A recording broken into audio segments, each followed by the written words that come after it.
When preparing my clients for mediation, I like to sit with them and explain the following. 1, before you go to mediation, know what you want, but more importantly, know what you need to settle the case. 2, go in with an open mind, an open conversation, and as little animosity as you can muster for that moment. Finally, what I would say is be okay with coming back to the table again. Sometimes mediations can be very long, they can be very intense, and they may not solve every issue in one day. Just because you did not resolve every issue in one day does not mean mediation is unsuccessful. It means you need a second mediation. When all of your issues are resolved and we have a signed agreement, we then take it to court to have the final divorce completed with the agreement attached. You should participate in mediation with an open mind and only when you are emotionally ready. So to prepare for that first mediation session especially, it's important that you can go in with an open mind, with an ability to communicate respectfully and openly, with candor, and with a respectful attitude. By having a respectful attitude towards your soon-to-be ex-spouse, that will be reciprocated. And typically, it is those cases where we find the most success in a mediation process. There's really 2 ways you can move forward in a mediation. You can have the litigants meet with a mediator, or you can have the litigants and their attorneys meet with a mediator. The 3 model, the 5 model.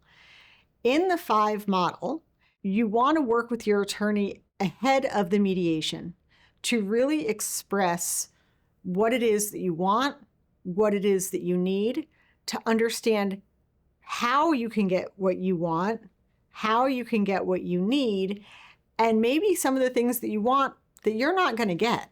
It's important if you understand that before you enter into the mediation, it will allow the mediation to move more smoothly. It will allow the mediation to move more gently for you and for your spouse, and will cut some of that animosity that goes into the divorce process.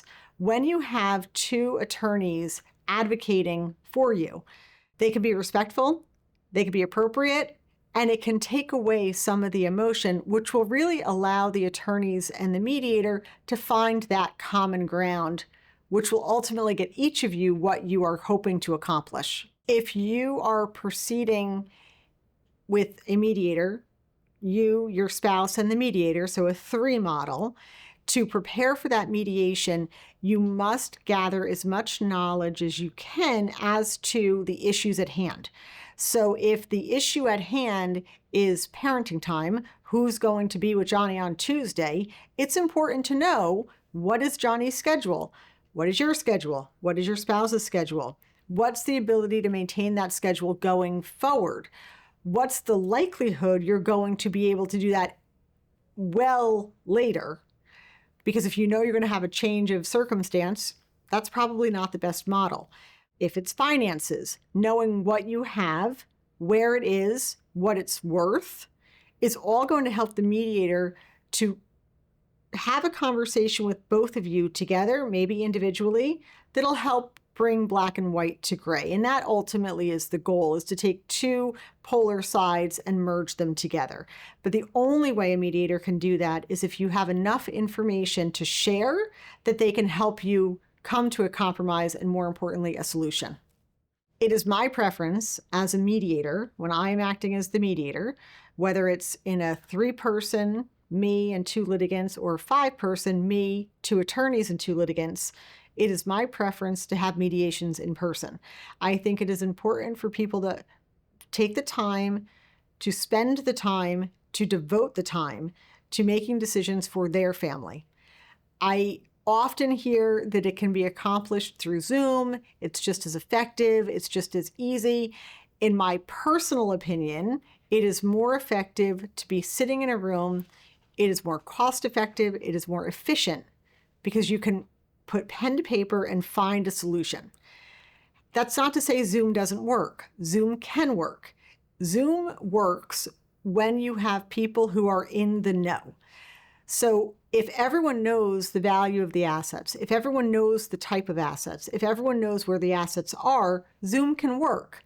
But if we have to look up values and if we have to share information, Zoom becomes more difficult in moving through that process quickly. So all that means to you is if you want to participate in Zoom mediation, plan for multiple sessions in order to have the conversation, share the information, and then come back to make some determinations. If you have any questions about mediation, how to prepare for mediation, or mediators, give us a call at Jersey Coast Family Law.